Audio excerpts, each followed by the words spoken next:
Et donc, l'invité politique de ce 18-20, Florian Philippot. Bonsoir. Bonsoir. Vice-président du Front National. Comment voyez-vous cette année 2017 pour Marine Le Pen?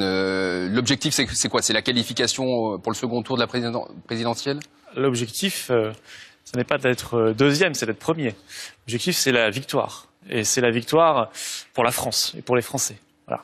Parce qu'il est évident que l'état de notre pays est tellement catastrophique en tout domaine, quasiment, qu'il est maintenant absolument indispensable de changer et de changer rapidement de cap. Alors, si Marine Le Pen, comme vous l'espérez, arrive à l'Élysée, vous serez à Matignon?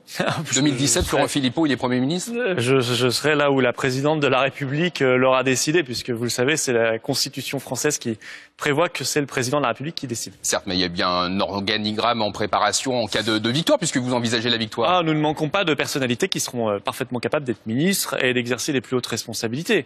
Des gens qui connaissent très bien les milieux de la santé, de l'école, de la défense, de la diplomatie, de l'économie, les questions régaliennes, donc pas de problème. Et de toute façon, je vais vous dire, ce qui compte, c'est la conviction que vous avez au fond du cœur, voilà, au fond de vos tripes. Qu'est-ce que vous voulez faire? Est-ce que vous aimez la France? Est-ce que vous voulez servir la France? Je crois que c'est l'essentiel et c'est ce qui manque le plus à nos ministres et à nos gouvernements depuis des années. Certes, Florian Philippot, mais ce discours-là, le Front National le tient depuis longtemps et à chaque fois, il y a le fameux plafond de verre. Vous n'arrivez pas à gagner une grande élection nationale. Qu'est-ce qui va changer pour que cette fois-ci, ça marche? Ce qui a changé, c'est que nous sommes en progression constante. Le plafond de verre, comme vous dites, je crois qu'il n'existe pas.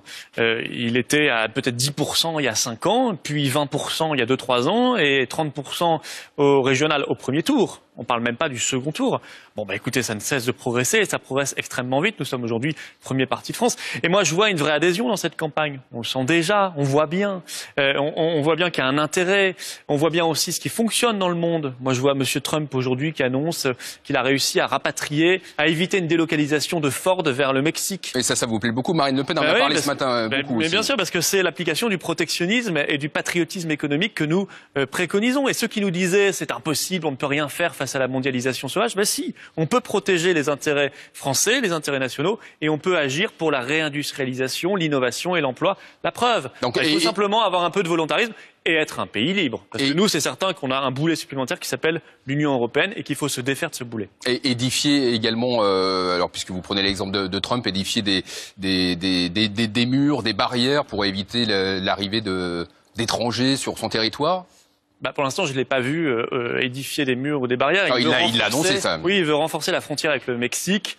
Il y a déjà une barrière avec le Mexique, même physiquement, depuis 2007 aux États-Unis. Il veut la renforcer. C'est son droit, parce qu'il y a 5 millions, je crois, de clandestins aux États-Unis. En France, il va falloir surtout... On n'en est pas là. Nous, on n'a même pas de frontières. Vous voyez, les États-Unis, eux, au moins, ils ont des frontières, comme 95% des pays du monde. Nous, on n'a même pas de frontières nationales à cause de Schengen et à cause de tous ces irresponsables de droite et de gauche qui ont construit l'Union européenne et Schengen, c'est-à-dire qui ont détruit la France. Alors, et je vois qu'ils veulent continuer, puisque M. Fillon, comme M. Macron et les autres, nous disent qu'ils veulent demain un Schengen puissance 2, ce qui est parfaitement irresponsable. Alors, pour que Marine Le Pen arrive un jour à l'Élysée, il va falloir trouver encore du financement, parce qu'il manque 6 millions d'euros pour boucler le budget.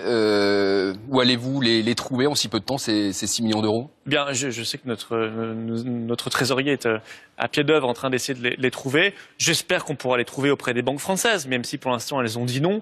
Et je crois qu'il faudrait mettre fin à ce scandale qui veut que les banques françaises choisissent qui elles financent et qui elles ne financent pas l'élection présidentielle. Ça n'est pas démocratique. Donc il faudrait qu'une loi oblige au moins une banque française à financer tous les candidats à la présidentielle. Et le problème serait définitivement réglé. Alors, heureusement pour vous, il y a Jean-Marie Le Pen, parce que grâce à son tout petit parti, vous avez pu emprunter à ce parti, donc de fait à Jean-Marie Le Pen, 6 millions d'euros.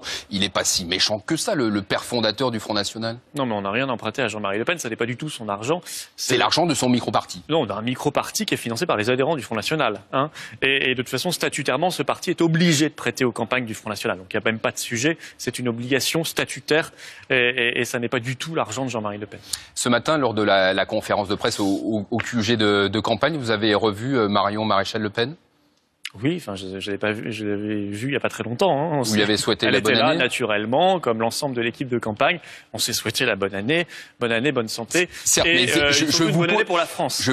Bien sûr, mais je vous pose pas cette question par hasard, puisqu'il y a eu, et tout le monde le sait, des frictions, des dissensions avec elle sur la question notamment de l'IVG, mais pas seulement. Ça ne va pas vous plomber la campagne là d'avoir la nièce de la présidente qui peut avoir des sorties et des idées différentes de la ligne officielle? Il y a eu un point de désaccord il y a à peu près un mois sur le remboursement de l'IVG. Marine Le Pen a dit clairement qu'elle était pour le droit à l'IVG et son remboursement intégral. Dont acte, c'est terminé. Voilà, l'affaire est close et maintenant chacun sait ce qui est dans le projet présidentiel. Tant mieux. Il faudra d'ailleurs aller encore plus loin sur le droit des femmes, se battre contre le fondamentalisme islamiste beaucoup plus fermement, parce qu'il veut enfermer les femmes, notamment dans des habits moyenâgeux qui ne sont pas acceptables. Puis il faudra se battre pour l'égalité salariale homme-femme. Mais c'est un grand combat aussi de Marine Le Pen. Pour le reste, vous savez, quand je vois, nous sommes unis. Quand je vois, on peut avoir des discussions de temps en temps, c'est normal, on est une communauté humaine. Quand je vois que chez les Républicains, il y a 3 candidats à la présidentielle, Guénaud, Fillon, Michel Alliot-Marie. Enfin, il y en a un vrai, les autres. Excusez-moi, il y a 2 dissidents. Imaginez s'il y avait 2 dissidents au Front National, vous diriez qu'on est au bord on serait même au-delà de l'explosion. Bon. Et puis à gauche, alors là j'en parle même pas, entre Macron et la primaire, on n'y comprend strictement plus rien, sachant que ce sont tous en fait des sortants du quinquennat Hollande, aussi bien Macron qui a été ministre que les autres, Valls, Montebourg et Peillon et j'en oublie, Hamon et d'autres. Eh bien merci beaucoup Florent Philippot d'être venu sur le plateau de France Info. Merci à vous.